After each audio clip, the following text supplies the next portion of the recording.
साथ जो जो हुआ उसके पिता के साथ भी वैसा ही होना चाहिए, उसे आसानी से छोड़ा नहीं जाना चाहिए। नमस्कार, मैं रविश कुमार। बेंगलुरु की आफरीन की जान नहीं बच सकी तो क्या हुआ? उसके जान जाने में शामिल हमारा समाज तो बचा हुआ।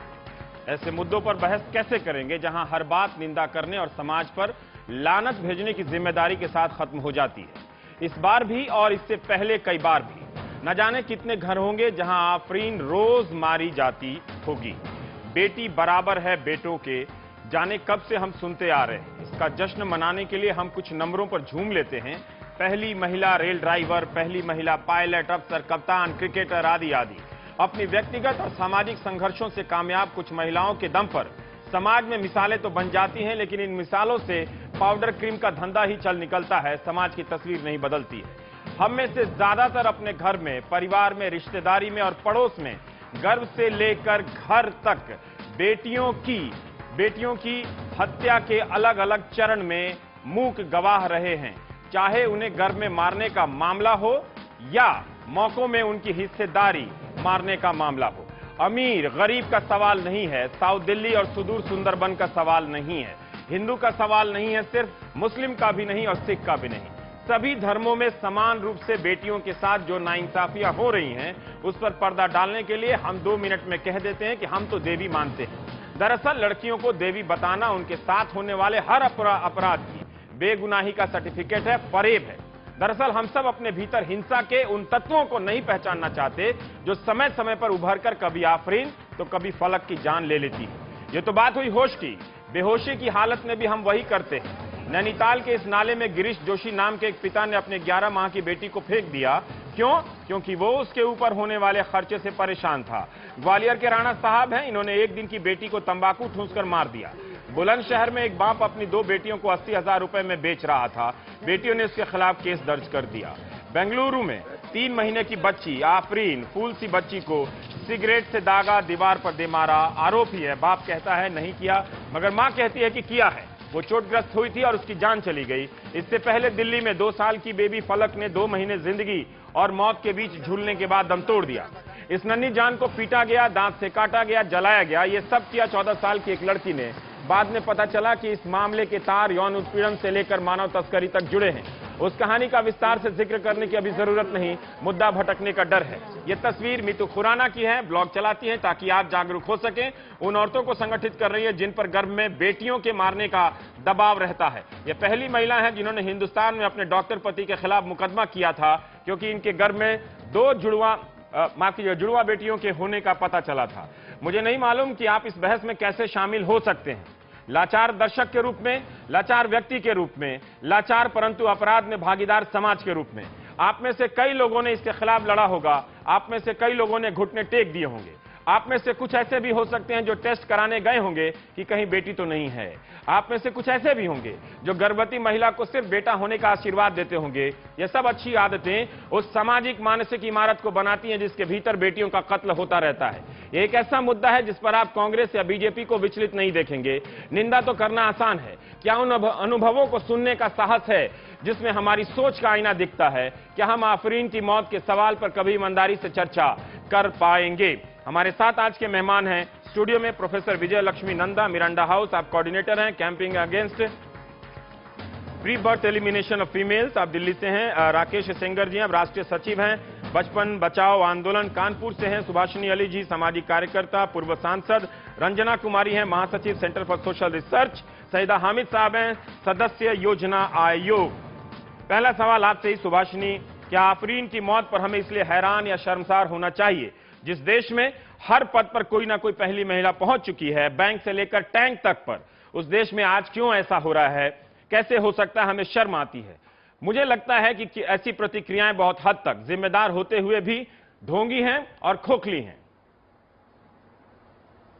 देखिए, ये जो आफरीन का मामला है या जिस सवाल पर आज हम लोग बहस कर रहे हैं, इसके 2-3 पहलू हैं। एक तो एक व्यक्तिगत पहलू हो सकता है कि इसका बाप बहुत ही खराब आदमी था, राक्षसी प्रवृत्ति का था, इस तरह की बात हो सकती है। और दूसरी तरफ ये हो सकता है कि हमारे समाज में हमारे जो संस्कार हैं वो आज भी पितृसत्ता को ही मजबूत करते हैं, या इस तरह की बातें हो सकती हैं। लेकिन आज ये भी सवाल पूछने की ज़रूरत है कि आखिर ऐसा क्यों है कि एक ऐसे दौर में जब कहा यह जा रहा है कि हम बहुत आधुनिकता की तरफ बढ़ रहे हैं, बहुत आगे बढ़ रहे हैं, तो ऐसे ही दौर में तमाम पुरानी सोच की बातें, तमाम जिसको कहना चाहिए अंधविश्वास, तमाम औरतों के प्रति दुर्भावनाएं, इनको आखिर क्यों इतनी मजबूती भी प्रदान की जा रही है। और मैं ये कहना चाहूँगी, क्योंकि बाकी लोग बहुत तार्किक बातें कहेंगे, लेकिन एक बात हमेशा छूट जाती है कि हमारे देश में जो हमारा बाजार है, इस बाजार की भी कुछ ज़रूरतें हैं। बाजार की ज़रूरत है बहुत सारा सामान बेचना एक ऐसे देश में जहां लोग अपनी ज़रूरतों को ही पूरा नहीं कर पाते हैं, और इस सामान को बेचने के लिए शादी एक बहुत बड़ा इस्तेमाल करने वाला मौका है जब दुनिया भर का सामान बिकता है। और वो तभी बिकेगा जब औरतों और मर्दों के बीच में जो खाई है वो बढ़ती जाएगी, और औरत को पुरुष के बराबर बनाने के लिए उसके साथ बहुत सारा सामान जोड़ करके ही उसको शादी के रिश्ते में प्रवेश करने का मौका मिलेगा। तो ये जो लगातार हमारे समाज में शादी पर और शादी के खर्च पर और लड़की के शादी के खर्च पर लगातार जोर डाला जाता है, और उसके साथ तमाम जो पुरुषवादी तथ्य हैं उन पर जोर दिया जाता है, ये भी एक बहुत बड़ा पहलू है जो औरतों की कीमत को लगातार घटाता है और उनके साथ ये होने वाली हिंसा को भी बढ़ाता है। वरना कोई कारण नहीं है कि आखिर इस देश में जो 6 साल के बच्चों के कम उम्र के बच्चों का में जो अनुपात है लैंगिक, वो क्यों लगातार घट रहा है, क्यों लगातार लड़कियों की संख्या घट रही है, इसका जवाब भी हमें खोजना जरूरी है। जी सईदा, हम जानना चाहते हैं कि बहुत लोग ये उदाहरण देते हैं, आसपास के जिन सामाजिक तबकों में हम लोग उठते बैठते हैं, वो एक बात कहते मिल जाते हैं कि बहुत ज़माना बदल गया है, लड़कियां बहुत आगे आ गई हैं, पर जो तमाम इंडिकेटर आते हैं वहां पर ऐसा नजर नहीं आता। लेकिन समाज इस खुशफहमी में है। सुभाषिनी के इस सवाल के बावजूद, और मैं चाहता हूं कि शादी और दहेज के जो मसले हैं उस पर हम चर्चा करेंगे, लेकिन बाद में आते हैं। हमें जानना चाहते हैं कि आफरीन की घटना हमारे समाज में बेटियों की स्थिति जो है वो उन पुरानी सच्चाइयों और आंकड़ों को ही जाहिर करती है, या फिर एक नए तरीके से सोचने पर मजबूर करती है, या फिर हम इसे एक और घटना मान लें और भूल जाएं, अगली बहस का इंतजार करें हम? देखिए, जब ये फलक और आफरीन की जो घटना हुई है, और अभी आपने मध्य प्रदेश के बारे में भी, हमने ग्वालियर के बच्ची के बारे में भी सुना जिसको निकोटीन पिलाई गई थी 2 दिन की बच्ची को, तो मेरे ख्याल में इसको हमें जब तक एक बहुत बड़ी एक गुस्से की लहर नहीं दौड़ती समाज के अंदर, क्योंकि हम इसके लिए किसी को भी कसूरवार ठहरा नहीं सकते, हम इसके लिए खुद कसूरवार हैं। ये जब तक हर इंसान ये तस्लीम नहीं करेगा, चाहे वो मर्द हो चाहे वो औरत हो, कि हम अपनी जिम्मेदारी कबूल करते हैं कि हम इस बात को परपेचुएट कर रहे हैं, और हम पूरे अगर अपने देश को पूरे तौर से देखें तो कुछ नॉर्थ ईस्टर्न स्टेट्स को छोड़ के हर जगह चाइल्ड सेक्स रेशियो में कमी आई है। नेशनल लेवल पे चाइल्ड सेक्स रेशियो में 2011 के सेंसस में कमी आई है। उसका मतलब यह है कि अब ये जो हिंसा की जो घटना है, लड़कियां पैदा तो हो जाती हैं, मतलब ये नहीं है कि फीटिसाइड नहीं है, सेक्स रेशियो तो फिर भी इम्बैलेंस्ड है, मगर जो लड़कियां पैदा हो जाती हैं उनको भी जिंदा रहने की इजाजत नहीं होती। तो इसके लिए जब तक हम अपनी व्यक्तिगत जिम्मेदारी को कबूल नहीं करेंगे, इस बात को हम फेस और इस बात को हम सॉल्व नहीं कर सकते। गुस्सा क्यों नहीं आता है प्रोफेसर नंदा? सईदा कह रही हैं कि हम अपनी जिम्मेदारी को कबूल कर लें, पर हम अपनी भागीदारी को ही नहीं कबूल कर रहे हैं। या तो हमने चुप रहकर समर्थन दिया है, या उसमें हामी भरकर समर्थन दिया है, या फिर उसको होने दिया है। हम सब जानते हैं कि हमारे रिश्तेदारी में, हमारे घरों में ऐसी सोच मौजूद रही है, लेकिन फिर भी हम गुस्से से उसका मुकाबला नहीं करते। अपवादों को अगर छोड़ दें तो मैं सुभाषिनी और शायदा दोनों से I think I agree with them largely, लेकिन एक प्रॉब्लम यह है कि हम लोग हर टाइम सोचते हैं कि हम लोग खुद अकेले इस काम को ठीक कर देंगे and we will change the scenario just खुद से। लेकिन एक चीज ये है कि जब तक हम जिम्मेदारी नापेंगे नहीं और जिम्मेदारी थोपेंगे नहीं, क्योंकि कहीं ना कहीं यहाँ पे राष्ट्र राज्य का हमारे अंदर उनको वापस बुलाना हमारे लिए बहुत जरूरी हो गया है। और स्टेट की बहुत बड़ी यहाँ पे रोल होती है। जो अभी हुआ है, जो फलक के साथ हुआ है या आफरीन के साथ हुआ है, और सैकड़ों ऐसे लड़कियों के साथ हुआ है जिनका नाम हम नहीं जानते, क्योंकि उनको जन्म ही नहीं दिया नहीं जाता है, सेक्स सिलेक्टिव अबॉर्शन, बिकॉज 914 है। अगर देखा जाए फ्रॉम 1991 तो अभी 30 मिलियन डॉटर्स की डेथ हो चुकी है इंडिया में, जिनका नाम नहीं है, और जिनका नाम है वो हम उनको जान रहे हैं। तो मैं इसको क्राइम अगेंस्ट विमेन मानूंगी। तो अगर ये क्राइम अगेंस्ट विमेन है तो जिम्मेदारी तो स्टेट की बनती ही है। और इसको किस तरह से हम डील करेंगे? स्टेट जो है दो तरह से डील करती है, एक कानूनी तौर पे डील करती है, तरह तरह के कानून बनी है, पीसीपीएनडीटी एक्ट है, चाइल्ड मैरिज रिस्ट्रेंट एक्ट है, डोमेस्टिक वायलेंस अब बन गई है। वो लड़की जो जन्म लेती है बेटी के तौर पे, जो बच्ची होकर जन्म लेती है इनटू पावरलेसनेस, वो बड़ी होकर औरत बनती है और through out the life cycle violence है। और जो विमेंस मूवमेंट्स है जिसकी सुभाषिनी और शायदा हमीद पार्टिसिपेंट्स हैं, उन्होंने लॉज बनाई, लेकिन उस लॉज की इंप्लीमेंटेशन तो नहीं होती है। आपने मीतू खुराना का बात किया, campaign has been with her for the last 4 years, लेकिन उनकी जो कोर्ट केस है वो अभी तक चल रही है। ना उनको विमेंस मूवमेंट से सपोर्ट मिली है, ना उनको स्टेट से सपोर्ट मिली है। इनफैक्ट जब भी कोई औरत इस चीज को आगे लेती है, और यहाँ पे आपने देखा है कि आफरीन की जो मदर है वो आगे ला रही हैं, और usually it is the women who are bringing it forward, उनको किस तरह की सपोर्ट मिली है? जो सिस्टम है, जो स्टेट है, वो भी उतना ही पुरुष प्रधान समाज की हिस्सा है जितना फैमिलीज है। I think we have to call the state back in. Laws एक है, दूसरा है कंडीशनल कैश ट्रांसफर, जो गरीब तबकों के लोगों के लिए बना है कि आप लाडली स्कीम बना दी है, बेटी बचाओ के बालरी सुरक्षा योजना, सब कुछ सुरक्षा के दायरे के अंदर होता है। लेकिन कहीं ना कहीं एक गर्ल जो है वो एक पर्सन है, उसके राइट्स है, उसके सेल्फ एस्टीम है, उसकी डिग्निटी है, उसके बारे में राष्ट्र राज्य में या एजुकेशन सिस्टम में या जो लार्जर जो कोर रिस्पॉन्सिबिलिटी में कहूंगी, फैमिलीज पे जोर डालना ठीक है, लेकिन ये फैमिलीज इंडिविजुअल्स हैं, ये प्राइवेसी में जो डिसीजंस लिया जाता है उस पर हम कुछ नहीं कर सकते। लेकिन जो हमारे जिस दायरे में हम कर सकते हैं वहां पे हम एंगर दिखाएं, हम आउटरीच दिखाएं, हम इस पे एंग्विश दिखाएं। आई थिंक शायदा हमीद जो प्लानिंग कमीशन में है और सुभाषिनी जो एडवा की रही है, I think that anger will be far more, I think it will be far more energising हमारे लिए। पर शायदा जो प्रोफेसर नंदा कह रही हैं, लेकिन सवाल यह है कि पीएनडीटी एक्ट के बनने के बाद भी जो सजा की दर है वो काफी कम है, और मुझे नहीं लगता कि डॉक्टरों में बहुत ज्यादा खौफ कायम हुआ है, सिवाय इसके कि वो बोर्ड टांग दिए गए हैं। बहुत आराम से सेक्स डिटर्मिनेशन का हो रहा है। स्टेट की भूमिका को ही लें तो एक तरह से वो कहा जा सकता है सरसरी तौर पे कि एक नाकामी रही है। तमाम तरह के स्लोगन, बाल विभाग, बाल कल्याण मंत्रालय जैसे एक तरह से बेकार से महकमे बना देने का, उनमें मंत्री बिठा देने का, और उनके मंत्री के पास वक्त भी नहीं है कि आज के ऐसे मौके पर आकर उनकी एक प्रेस कॉन्फ्रेंस तक नहीं हुई, ना केंद्रीय मंत्री की तो नहीं हुई, ना उनका किसी तरह का बयान आया। तो ये स्टेट जो है वो कितना करेगा? जब तक हम समाज को, मुझे लगता है कि अब समाज से बात करना पड़ेगा, अब समाज को उसका आईना दिखाना पड़ेगा। ये काम क्या सिर्फ स्टेट की भूमिका से हो सकेगा, जहां पर कोई पॉलिटिकल कंसेंसस नहीं है, किसी राजनीतिक दल का ये एजेंडा नहीं है। आज किसी राजनीतिक दल ने इस मुद्दे को गंभीरता से नहीं लिया, किसी राजनीतिक दल ने अपने प्रेस कॉन्फ्रेंस में इस मुद्दे को गंभीरता से नहीं उठाया, जबकि उन सब के यहां महिला मोर्चा है, उन सब के यहां महिला मोर्चा की अध्यक्षा बनाई गई है।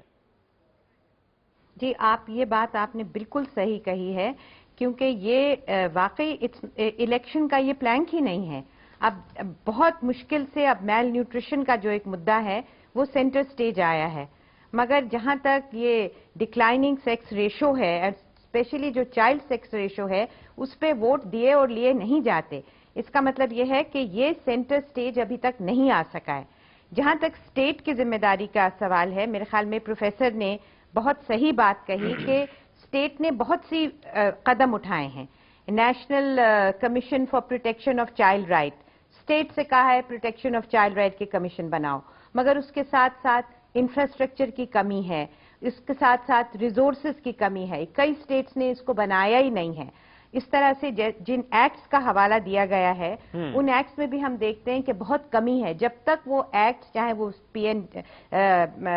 प्री नेटल डायग्नोस्टिक टेक्निक्स वाला एक्ट हो, चाहे वो protection of women against domestic violence का एक्ट हो, जब तक उसके साथ एक पूरा इंफ्रास्ट्रक्चर को नहीं जोड़ा जाएगा, जब तक डॉक्टर्स इस बात रियलाइज नहीं करेंगे कि सिर्फ इक्का दुक्का छापा मार के नहीं बंद होंगे, बल्कि होल स्केल पे जैसे एक गुस्सा और एक रोष से जो झंझना उठेगा, जब तक कोई अपनी दुकान बंद करने को तैयार नहीं होगा। और हमेशा दो चीजें हैं, एक डिक्लाइनिंग चाइल्ड सेक्स रेशियो और एक फीटिसाइड। ये दो अलग अलग चीजें हैं, मगर इसमें एक जो बहुत कॉमन कड़ी है वो कड़ी है अफरोज की, फलक की, उन सैकड़ों बेजबान लड़कियों की जिनके नाम भी हमें नहीं मालूम, कि जो इस गुस्से में कि लड़की पैदा ही क्यों हुई है उसको वहीं के वहीं जला के, सिगरेटों के बर्न से जहर पिला के उनको खत्म किया जाता है।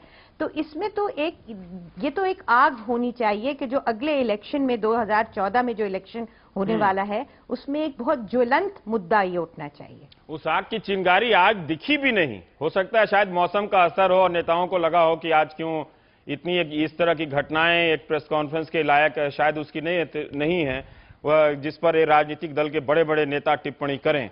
लेकिन अंजना, हम ये जानना चाहते हैं कि भ्रष्टाचार को दूर करने की जब बात होती है तो लोग कहते हैं सरकार से नहीं होगा, स्टेट से नहीं होगा, क्योंकि इसमें समाज शामिल है। फिर तो इस समस्या का अंत भी आप स्टेट की भूमिका से नहीं समझा सकती, क्योंकि समाज की एक व्यापक सहमति है, चाहे इसमें पुरुष हो, चाहे उसके साथ उसके अधीन आने वाली स्त्री हो, या फिर स्त्री ही हो जो एक पुरुषों की एक संरचना उसके दिमाग पर जो कायम है, उसके तहत जो तमाम तरह की मन्नतें मांगती है वो बेटों के लिए मानती है। हम ये जानना चाहते हैं कि क्या इस केस में, आफरीन के केस में या फिर फलक के केस में ही हत्यारे पिता को सजा दे देने से ही जिम्मेदारी तय हो जाएगी क्या? रवीश, हमसे पूछ रहे हैं आप? जी, आपसे पूछ रहा हूं। हाँ रवीश, देखिए आपने बहुत एक सही शब्द का इस्तेमाल किया कि महिलाओं की बराबरी का जो सवाल है वो राजनीतिक एजेंडा ही नहीं है देश के लिए। ये आपने बहुत सटीक बात कही। और जहां तक मैं समझती हूँ कि सईदा जी का बहुत सारा सुझाव था कि हिंसा हो रही है, उसके लिए बड़ा स्ट्रक्चर चाहिए, ये चाहिए, वो चाहिए, तो जाने कितनी बार महिला संगठन जा करके प्लानिंग कमीशन से मिले हैं। बार बार हम लोगों ने हाथ जोड़ के अनुरोध किया है कि सबके लिए बजट दीजिए। अब मैं आपको पीसीपीएनडीटी की थोड़ी सी बात बताना चाहती हूँ 2 मिनट के अंदर। सबसे पहली बात है, पीसीपीएनडीटी बोर्ड 3 साल से बना ही नहीं था। बार बार स्वास्थ्य मंत्रालय से कहने के बाद, आग्रह करने के बाद एक कमेटी का फिर से अभी जाके वो कमेटी बनी 3-4 महीने पहले। कुल पिछले 3 साल में एक बैठक हुई है।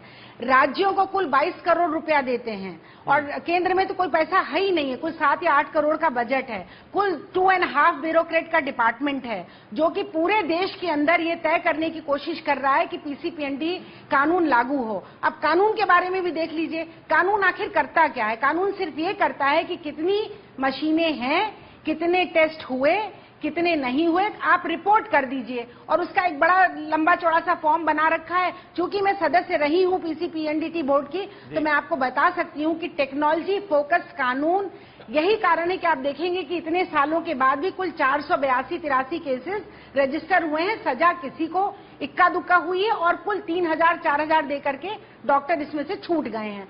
तो कन्या भ्रूण हत्या अगर इस पैमाने पर हो, जहां कि आपने सुना प्रोफेसर नंदा से कि हमारी पॉपुलेशन से ही लगभग 1 करोड़ लड़कियां गायब हो गई, हमें पता भी नहीं चला।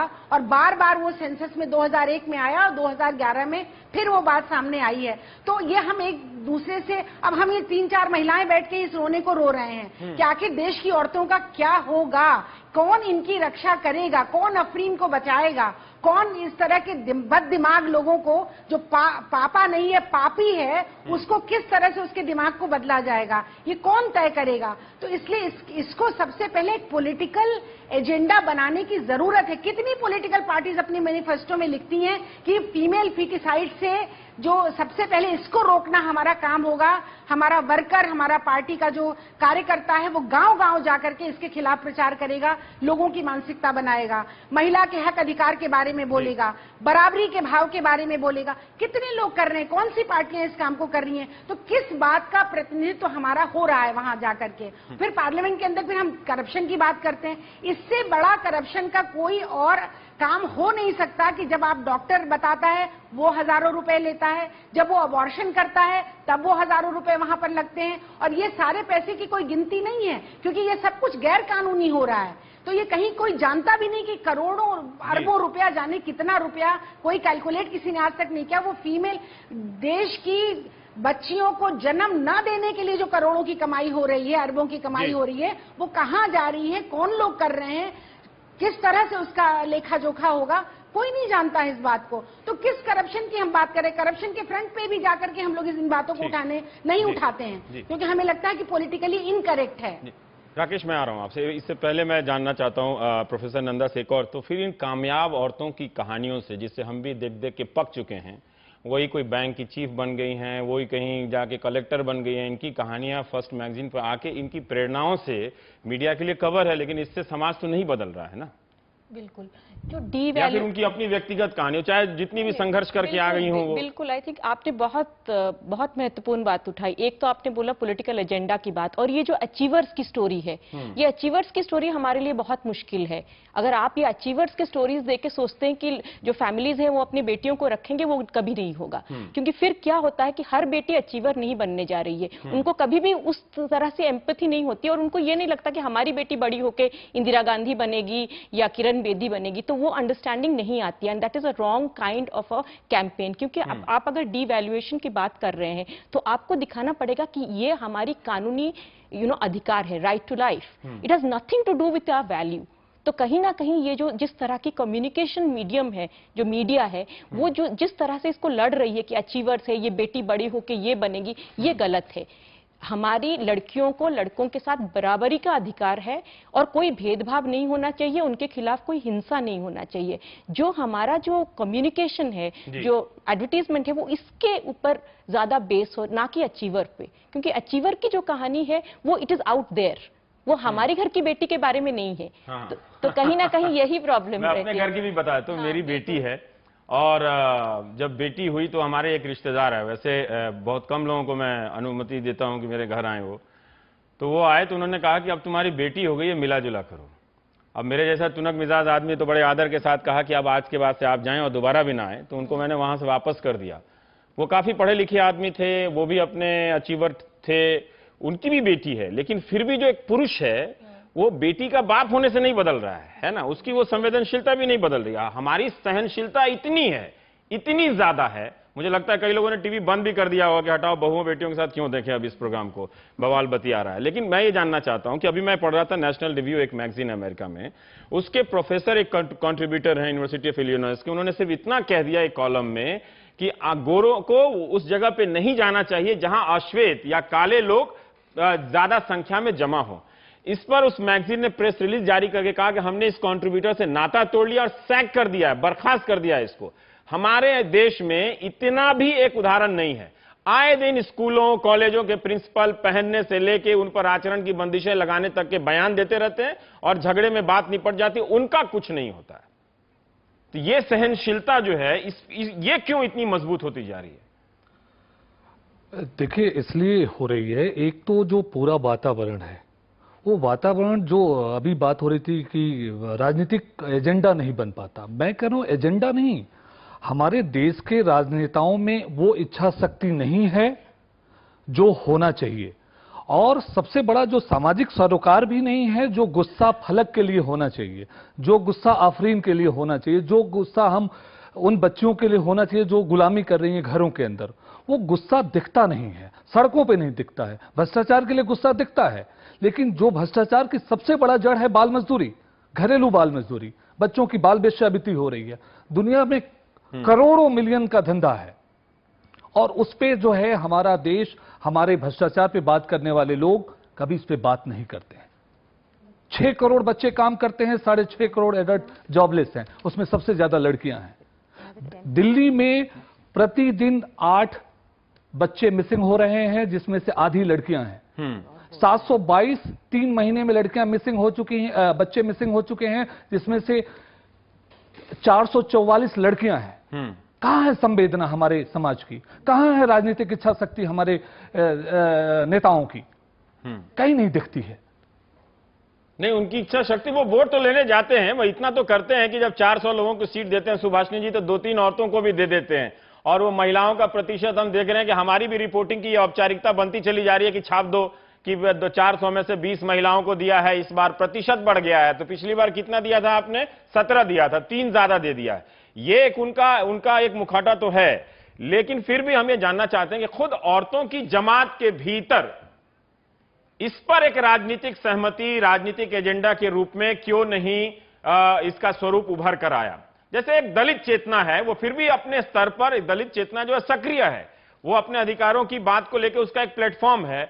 औरतों की जो लड़ाई है, तो हम ये माने कि सरकारों की नाकामी के अलावा हमारे देश की जो नारीवादी चेतना रही है, जो आंदोलन है, वो भी एक तरह से फेल रहे हैं औरतों को सेंसिटाइज करने के मामले में, कि इस मुद्दे पर वो उनका गुस्सा हो, उनकी अभिव्यक्ति हो।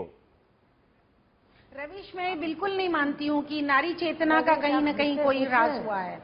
रंजना जी, मैंने सुभाषिनी से पूछा, मैं आता हूँ आपको। हाँ, अच्छा, मैं बोलना चाहती हूँ। हाँ। देखिए, ऐसा नहीं है कि औरतों में गुस्सा नहीं है या औरतों में संवेदनशीलता नहीं, वो सवाल नहीं है। पहली बात तो ये है कि पता नहीं कितने सालों से औरतों को शिक्षा क्या दी गई है, उनके अंदर कौन से संस्कार डाले गए हैं, और ये पुरानी बात नहीं है। आज अगर आप टीवी को खोलें तो आपके सामने विज्ञापन क्या आ रहा है? आपके सामने विज्ञापन आ रहा है कि लड़की को देखने के लिए लड़के वाले गए हैं, लेकिन चूंकि उसके घर की दीवारें बहुत बोसीदा हैं, इसलिए वो शादी नहीं होने वाली है। जब तक कि पेंट नहीं लगेगा उन दीवारों पर, तब तक वो रिश्ता पक्का नहीं होगा। हाँ। तो आप करोड़ों करोड़ों घरों को दिखा रहे हैं कि एक लड़की की कीमत एक डब्बे पेंट से कम है, और उसकी शादी भी निर्भर इस बात पर है कि उसके घर की दीवारों पर पेंट लगा है कि नहीं। मेरा ये कहना है कि आज जिस तरह से लड़की की शादी को लेकर के पूरा बाजार लड़कियों की और औरतों की अहमियत को घटा करके अपने माल को बेच रहा है, इसको हमें समझना होगा। आखिर ऐसा क्यों कि सारे तमाम त्योहारों में से एक करवा चौथ का त्योहार है भी ऊपर इतना ज्यादा समय टीवी के ऊपर लगाया जाता है। हमारी बिरादरी के लोग भी कैमरे लेके नाचने चले जाते हैं, तेज तर्रार महिलाओं को दिखाते हैं कि वो भी उस दिन कितनी पतिव्रता है और किस तरह से इस व्रत को रख रही हैं। तो ये जो सारी बातें हैं, इनको भी तो कहीं ना कहीं हम देखेंगे। आज अगर आप पता लगाएं, मैं कहती हूँ ठीक है, कानून नाकाम है, डॉक्टरों को बंद नहीं किया जा रहा है, जो कि होना चाहिए, I am all for it. लेकिन आप उन लोगों से बात करिए जो जा करके अपनी बच्चियों को मतलब गिरा रहे हैं, मतलब कन्या भ्रूण गिरा रहे हैं। सबके सामने एक ही बात है जो वो कहते हैं, इसकी शादी कैसे होगी और इसकी शादी का खर्च कैसे वहन होगा। और उसके पीछे हमारी जात व्यवस्था है जिसको कोई तोड़ना नहीं चाहता, और दूसरी तरफ लड़कियों की शादियों का बढ़ता हुआ खर्च है, जो पुरानी बात भी है लेकिन जिसके बहुत सारे नए पहलू हैं। क्योंकि हर जात में अगर आप जाएंगे तो आपको एक ही बात सुनने को मिलेगी कि 15-20 साल से लड़कियों की शादियों का खर्चा बहुत ज्यादा बढ़ गया है। तो ठीक है, राजनीतिक दलों का कर्तव्य है, समाज का कर्तव्य है, व्यक्तियों का कर्तव्य है, लेकिन साथ साथ जिस तरह की नीतियों को हम अपने देश में लागू कर रहे हैं, जो असमानता को बढ़ा रही हैं, इनका भी तो कहीं ना कहीं हम जिक्र करेंगे। जिस तरह के हम मूल्य समाज के अंदर प्रसारित कर रहे हैं, जिसमें औरतों का, लड़कियों का अवमूल्यन हो रहा है, इसकी भी तो हम चर्चा करेंगे, क्योंकि ये एक साथ इकट्ठा करोड़ों लोगों की मानसिकता को बनाता और बिगाड़ता है। जी रंजना, फिर मैं ये जानना चाहता हूं कि तो कुल मिलाकर सुभाषिनी की बात से यही लगता है कि हम पहुंचे उस मूल की तरफ। वो मूल है जो उसका एक स्ट्रक्चर दिखता है, जो सबको दिख सकता है, वो शादी है, जहां से एक बच्ची जन्म तो लेकर उस पड़ाव तक पहुंचती है और वहां से उसका जीवन दूसरा शुरू होता है। नहीं, वो दहेज है रवीश जी, वो दहेज है, क्योंकि दहेज की वजह से ही बहुत पहले अभी भ्रष्टाचार का तमाम आंदोलन चला। इसमें कहीं किसी ने ये बात नहीं कही कि दहेज भ्रष्टाचार की जननी है। इस देश में अगर भ्रष्टाचार शुरू हुआ तो वो भ्रष्टाचार की गंगोत्री ही दहेज है, क्योंकि चाहे गरीब से गरीब आदमी अगर इंस्पेक्टर भी पैसा जमा कर रहा है अगर वो बस कंडक्टर भी पैसे ले रहा है, ट्रेन का जो टीटी है वो पैसे ले रहा है, तो वो इसलिए ले रहा है कि उसको अपनी बेटी की शादी करनी है, उसको दहेज जमा करना है। अपनी हैसियत से 10 गुना जाकर के शादी करने का जो रिवाज और 1000 गुना जाके शादी करने का जो रिवाज अमीर तो कर सकते हैं, वो तो कर करके तमाम तरह की चीजें परोस रहे हैं समाज के अंदर। और सुभाषिनी ने कहा बाजार उसको बढ़ा रहा है। कौन बढ़ा रहा है? बाजार तो वही उन्हीं को बढ़ा रहा है जो लोग इसको कर सकते हैं। लेकिन बोझा आप किसके ऊपर लाद रहे हैं? आप मध्यम वर्ग पर लाद रहे हैं, आप गरीब पर लाद रहे हैं, और फिर लड़कियों की हैसियत उससे कम होती जा रही है। लेकिन मैं एक दूसरी बात कहना चाहती हूँ रवीश जी, आपने भी आज हम लोगों से पूछा कि ये क्यों हो रहा है, कि लड़कियों के साथ ऐसा क्यों हो रहा है, लड़कियों को जन्म देने क्यों नहीं। आप पूछिए मेन एंड बॉयज से, मर्दों और लड़कों से पूछिए जो कि इस तरह की रंजना जी, मानसिकता से रंजना जी आप अपनी इस बात को ठीक से पूरी कीजिए, क्योंकि मैं अपने धंधे का एक आंकड़ा भी बता देता हूँ। बताया जाता है कि इस तरह के डिबेट प्रोग्राम जो ज्यादातर मर्द देखते हैं, तो उनको जरा समझाइए आप, उनको, उनसे भी आपका संवाद हो जाए तो अच्छा रहेगा जी। आप अपनी बात को पूरी कीजिए। हाँ, मैं कहना चाहती हूँ कि समाज के अंदर जितने अपराध हो रहे हैं और महिलाओं के ऊपर, लड़कियों को जन्म से उनकी हैसियत कम हो रही है। आज अफरीन को उसके पिता ने सिगरेट से जला जला के मार दिया, तो कहीं ना कहीं आपका मन दुख रहा है कि नहीं दुख रहा है? पुरुषों और लड़कों का, खास तौर से मैं नौजवान लड़कों से पूछना चाहती हूँ कि क्यों दहेज मांगते हो, क्यों दहेज लेते हो? भ्रष्टाचार के लिए तो झंडा लेके खड़े हो जाते हो जाकर के इंडिया गेट पर लेके, और जाके लाल किला में, और जहां भी, लेकिन ये क्यों नहीं करते हो? कहते हो कि मैं दहेज जो देगा उसको मैं पहले जेल भेजूंगा। एक लड़की को क्यों कहना पड़ता है कि दहेज वाली शादी हो रही है, मैं पुलिस को बुलाऊंगी, मैं इन लोगों को जेल भेजूंगी? तुम क्यों नहीं इसमें खड़े होते हो, शामिल क्यों नहीं होते हो? बार बार ये महिलाओं को क्यों जवाब देना पड़ता है कि उनके साथ ये हो रहा है, उनका रेप हो रहा है? तो रेपिस्ट कौन है, अपराधी कौन है? अपराधी मानसिकता किसकी बढ़ रही है? ये तो मर्दों और लड़कों की को देखना पड़ेगा ना, ये तो उनको बदलना पड़ेगा ना। आप हमसे पूछोगे तो हम बार बार अपनी सफाई देंगे, देखिए महिलाओं को दहेज देना पड़ता है, महिलाएं बोझ हैं, आर्थिक बोझ है, शिक्षा नहीं मिल पा रही है, दुनिया भर की बातें हम आपके सामने रखेंगे, और 30 साल से हम रख रहे हैं। महिला आंदोलन आज भी सशक्त है देश के अंदर, लेकिन जिम्मेदारी समाज के मर्दों और लड़कों पर है कि वो भारतीय समाज को बदलें, ताकि दुनिया में हम अपना मुंह दिखा सकें कि हाँ, अब हम लोग एक बदलते हुए और अच्छे समाज के लोग हैं। तो फिर राकेश जी, मैं जानना चाहता कि फिर वो क्यों नहीं उद्वेलित होते?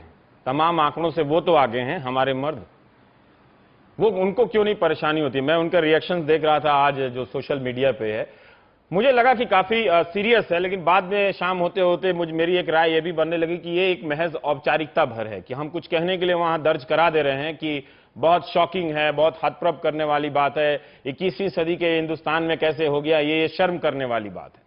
देखिए, शर्म की तो बात है, लेकिन मैं वर्ग में नहीं देख रहा कि महिला वर्ग या पुरुष वर्ग क्यों नहीं उद्वेलित हो रहा है। मैं पूरे एक समाज को, और सबसे पहले मैं अपने आप को दोषी मानता हूं कि मैं क्यों नहीं खड़ा हो रहा हूं, मैं क्यों नहीं लड़ रहा हूं। और जब तक हम अपने आप में ये नहीं देखेंगे, अब आप एक किसी घर में चले जाइए, 10 साल की 12 साल की लड़की घर में पानी लेके आती है, और हम बड़े शौक से पानी पीते हैं और कहते हैं तुम कहां से आई हो, बिहार से आई हो, झारखंड से आई हो, बड़ी अच्छी है, बड़ी प्यारी है। और उस बच्ची को जो है, और माँ बाप कहते हैं हमने तो अपने बच्चे की तरह इसको पाला है, लेकिन देते क्या है उस बच्ची को? वहीं से दोहरी मानसिकता शुरू होती है। उस बच्ची को हम देते हैं अपने बच्चे का जूठा दूध, अपने पहने हुए अपने बच्चे का कपड़ा, और ये इस मानसिकता में हम कहते हैं कि हम बच्चे को तो अपने घर में उस बच्ची को उसी तरीके से पाल रहे हैं जैसा अपने बच्चे को पाल रहे हैं। तो ये जो मानसिकता है वो पुरुष मानसिकता और महिला मानसिकता की बात नहीं है। मैं देख रहा हूं कि जो बच्चों का शोषण हो रहा है, बाल वेश्यावृत्ति कराई जा रही है, उसमें कौन शामिल है? लड़कियां मिसिंग हो रही हैं, दिल्ली से मंगोलपुरी के इलाके से लड़कियां ले जाके अलवर में बेची गई और वहां से मुंबई जा रही हैं। उसको ले जाने वाला कौन था? महिलाएं थी। कई जगह जो है अभी जो दलाल लेके आ रहे हैं बच्चों को, लड़कियों को घरेलू बाल मजदूरी के लिए, वेश्यावृत्ति के लिए, उसमें मर्द भी शामिल है। ये किसी एक वर्ग का सवाल नहीं। लड़ेंगे कैसे? हम इस पूरी बहस में बेबसी पर क्यों पहुंच रहे हैं? हम किसी संभावना पर क्यों नहीं पहुंच रहे हैं? क्या इसलिए हम पहुंच रहे हैं साइदा कि जो लोग कहता है कि पढ़ाई लिखाई से एक बदलाव आ जाता है, लेकिन भूगोल धरती के जिस हिस्से में मेरा ये दफ्तर है, जहां से ये टेलीकास्ट हो रहा है, वो साउथ दिल्ली है। यहां ही लिंग अनुपात सबसे कम है ना, सबसे कम है दिल्ली शहर में ही। और यहीं के लोगों को मैंने कभी जागते नहीं देखा है। यहीं के लोगों को कभी इस सवाल पे बहुत ज्यादा उतावला नहीं देखा है। तो करें क्या? पढ़ाई से कोई फायदा नहीं हुआ, लोगों की कामयाबी से कोई फायदा नहीं हुआ, हम किस बेबसी का कब तक, रंजना ठीक कह रहे हैं कि हम कब तक रोते रहेंगे? कोई रास्ता है? आप योजना आयोग में इतना लोगों से संवाद करती होंगी, कोई बदलाव आपको नजर आता होगा कि यहां गंभीरता है? 22 करोड़ रुपया 2.5 लोगों की कमेटी की बात हो रही है, उससे क्या हम हल निकालने वाले? देखिए, मैं चौथी बेटी हूं अपने परिवार में, मेरे कोई भाई नहीं है। मैं ये भी जानती हूं कि जब मैं पैदा हुई थी उस वक्त मेरे ही माँ बाप ने सबसे ज्यादा खुशी मनाई थी और आस पास पड़ोस के लोगों ने थोड़ा बहुत गम का इजहार किया था। योजना आयोग में मैं इस वक्त सदस्य हूं।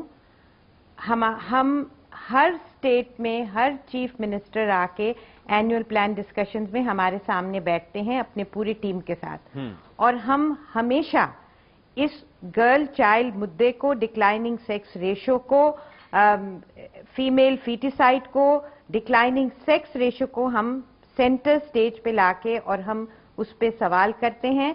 हमने कोशिश की है, अब ये सब कोशिशें हैं, आप कह सकते हैं कि आपकी कोशिशों में क्या फल मिल रहा है। मैं आपको इतना बता दूं कि हमने कोशिश की है कि हम इस मुद्दे को एक मल्टी सेक्टोरल तौर से हम इसको एड्रेस करें, यानी कि ये सिर्फ एक विभाग या दूसरे विभाग का काम नहीं है, ये कम से कम 14-15 विभागों को मिल के बैठ के और कन्वर्ज करके इसका मसले का हल निकालना है।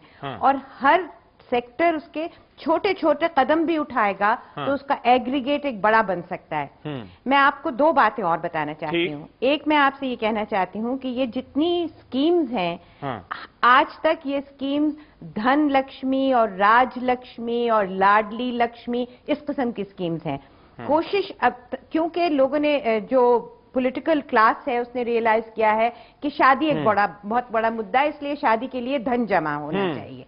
अब कोशिश इस बात की है कि इस माइंडसेट से हटना चाहिए और ये सिर्फ शादी के लिए धन जमा नहीं होना चाहिए, मगर ये धन जमा होना चाहिए लड़की को की तालीम के लिए, उसकी प्रोफेशनलिज्म के लिए और उसकी स्किल डेवलपमेंट के लिए, और उसी से उसमें आत्मनिर्भरता पैदा होगी। ठीक है। तो ये हम जो काम कर रहे हैं, आप कह सकते हैं कि इसका नतीजा क्या हुआ। और उसके साथ मैं ये भी कहना चाहती हूँ कि ये इतना पॉलिटिकली सेंसिटिव है कि अगर आपके सोशल मीडिया पे बहुत से पुरुष इस बात पे बड़ा अपना अफसोस जाहिर कर रहे हैं, तो मैं आपसे बिल्कुल सहमत हूँ कि this is only a way of just doing the right thing. अगर उनके घर में, उनके गिरबान में झांक के देखो तो उनको वो भी उसकी मानसिकता, उनके अंदर से दिल नहीं बदला।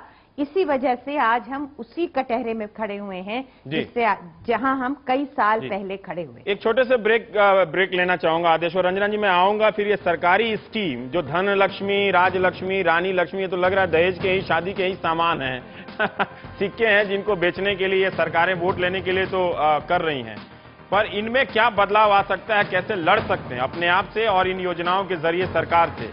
और ये भी थोड़ा बताइएगा सैयदा जी कि उन मुख्यमंत्रियों का रवैया क्या रहता है जब आप इन पहलुओं को डिस्कस करती हैं। तो छोटे से ब्रेक के बाद आ रहा हूं।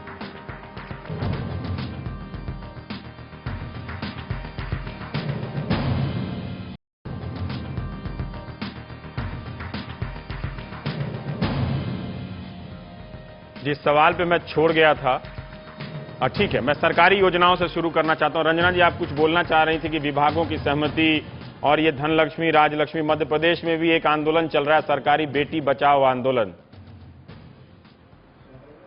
नहीं रवि जी, मैं ये सिर्फ कहना चाह रही हूँ कि जो तमाम ये स्कीमें शुरू की गई, ये बात ठीक है कि सरकार कन्या जन्म पर उत्साहित करने के लिए लोगों को 8,000 रुपया देती है। जब वो 18 साल की लड़की होगी तो रुपया 1,000 हो जाएगा, 1 लाख हो जाएगा, और फिर वो उस लड़की के लिए दहेज। तो क्या सरकार का ये काम है कि वो दहेज को सब्सिडाइज करे? फिर तो लड़कों की भी शादी होती है, उनको भी दे पैसा, उनका भी खर्चा होगा। तो ये जो सब सोच है एक वेलफेयरिस्ट फ्रेमवर्क में चल रहा है कि हम बिचारियों के लिए कुछ करें। लड़कियां बिचारी नहीं है, लड़कियां इंसान हैं, जन्म लेंगी, पढ़ाएंगे लिखाएंगे आप उनको मौके दिए जाएंगे, उनको रोजगार मिलेगा, तो वो उतना ही सब कुछ करेंगे जितना कि लड़के समाज में कर रहे हैं। तो ये जो पूरा सोच का एक नजरिया का एक ढांचा जो पूरा है वो ये कि किसी तरह से वो बेचारे उनको मारा जा रहा है, माँ बाप लड़कियां चाहते नहीं है, इसलिए उन बेचारियों के लिए पैसा दो। तो लालच में पैसे की लालच में माँ बाप बच्चियों को पैदा करें और उनको पालें और उनको जान से न मारें। ये कौन से सोच का नतीजा है? जो तमाम स्कीमें हैं ये नहीं कहते कि इससे तुम रोजगार शुरू कर लेना, इससे तुम एक छोटी सी दुकान खोल लेना, इससे तुम साइकिल पंचर बनाना सीख लेना, कुछ भी करना, लेकिन तुम दहेज में ये पैसा मत लगाना। तो ये जो मानसिकता है ये भी एक वेलफेयरिस्ट, तो ये अपराध है, मानसिकता क्या है सुभाषिनी? फिर तो ये अपराध है एक तरह से। निश्चित अपराध है, निश्चित अपराध है ये। अगर दहेज लेना अपराध है तो जो दहेज का के लिए जो फिक्स डिपॉजिट करवा रही है सरकारें वो अपराधी है सुभाषिनी फिर इसमें तो। बिल्कुल, और बढ़ावा दे रही है दहेज की सोच को। जी आप मुझसे पूछ रहे हैं? जी जी मैं आपसे पूछ रहा हूँ। आप मुझसे ना? हाँ, देखिए ऐसा है ना कि ये सारी योजना एक जैसी नहीं है, इसलिए मैं उनकी तफसील में नहीं जाना चाहती हूँ। उनमें कुछ चेंज भी आया है, कुछ लड़कियों की पढ़ाई से भी संबंधित कर दी गई हैं, वो एक अच्छी बात है, खैर वो सवाल नहीं है। मेरा ये कहना है कि ये जो पूरी एक सोच है जो औरतों को, महिलाओं को डिवैल्यू करती है, इसके बहुत सारे पहलू हैं और इन तमाम पहलुओं के खिलाफ लड़ने की बहुत बड़ी जरूरत है। ये कह देना आप नहीं लड़ रहे, ये लड़ रहे, ये नहीं लड़ रहे, वो लड़ रहे हैं, बट अब जैसे कि एक LIC की पॉलिसी थी लड़कियों की शादी के लिए और लड़कों की पढ़ाई के लिए, तो हम लोगों ने उसको अपोज किया, उसको बैन करवाया। लेकिन जो पूरा आपका इलेक्ट्रॉनिक मीडिया है वो तो रेगुलेशन मानते ही नहीं है, वो तो कहते हैं हम तो सेल्फ रेगुलेट करेंगे। मैं तो आज की तारीख में मानती हूँ कि ये इलेक्ट्रॉनिक मीडिया जितना जहेज को और महंगी शादियों को बढ़ावा दे रहा है, शायद ही कोई दूसरी चीज दे रही होगी, और इसका जितना असर है, जितना प्रभाव है, उसकी तो कल्पना भी नहीं की जा सकती है। तो everybody has to make a beginning somewhere, सबको करना है, सरकार को भी बहुत कुछ करना है। सरकार तो अपने दायित्व का पालन कर ही नहीं रही है, ये बात बिल्कुल सही है। न कानून का क्रियान्वयन हो रहा है, न दहेज के खिलाफ कोई सख्ती हो रही है, लेकिन कौन कर रहा है? हम लोग भी तो क्या ऐसी शादियों में जाते हैं जहां दहेज दिया और दिया जा रहा है? हम लोग को भी कहना चाहिए हम ऐसी शादी में जाएंगे नहीं, मैं नहीं जाता, नहीं लेंगे।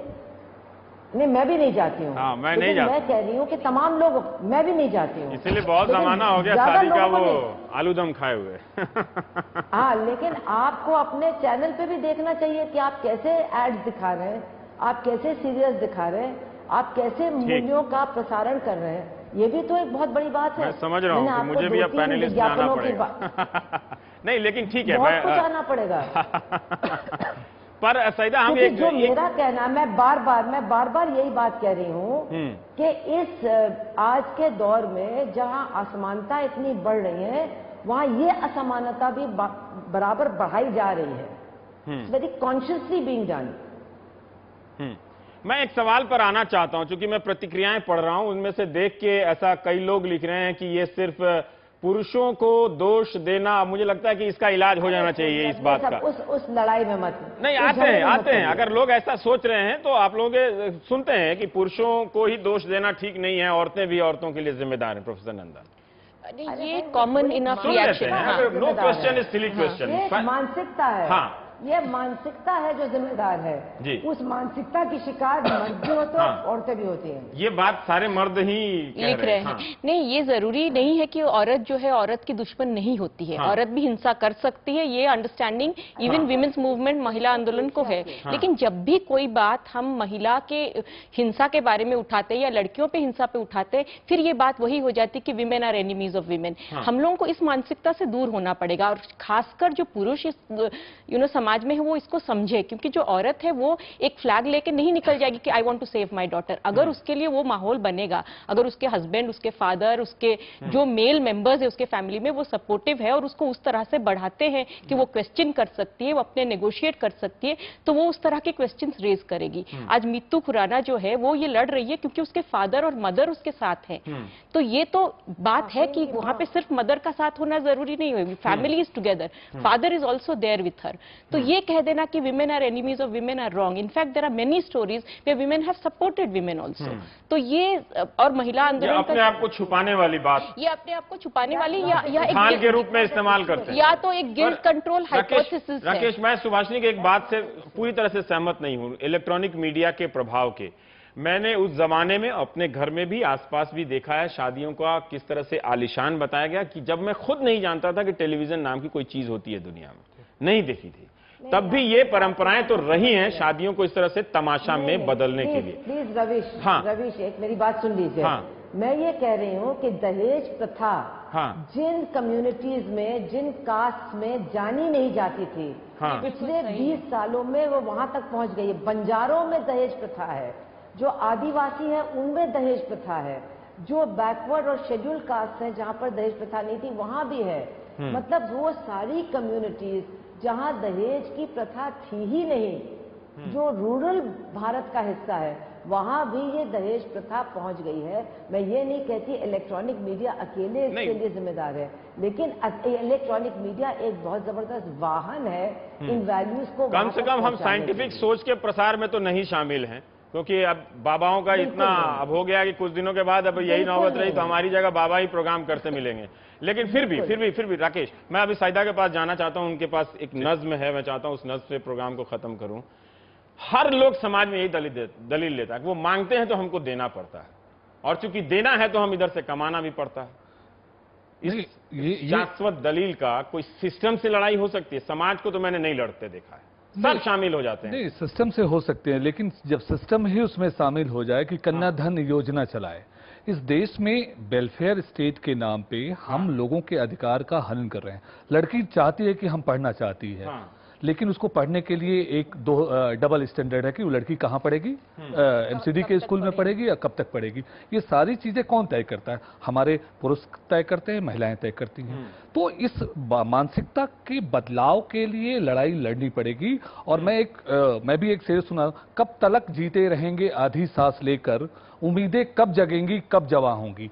तो इन बच्चों की, लड़कियों की उम्मीदों को जगाने की बात है, और जगाने के लिए मैं हमारे सबसे बड़े सुभाषिनी जी बहुत बड़ी लीडर हैं और सामाजिक कार्यकर्ता हैं, उनसे हम लोगों ने सीखा है, देखा है। तो हम तमाम महिलाओं को और नौजवानों को इस मुद्दे पे बाहर निकल के बात करनी पड़ेगी कि अब नहीं चलेगा। पर मुझे कोई सहमति नहीं नजर आती, ईमानदारी से बता रहा हूँ। कुछ होंगे अच्छे सोचने वाले लोग होंगे, लेकिन ज्यादातर लोग, रंजना थोड़ा अगर छोटे में आप अगर समेट लें तो मैं फिर सईदा के पास जाना चाहता हूं कि इस आज की स्टोरी का खलनायक कौन है?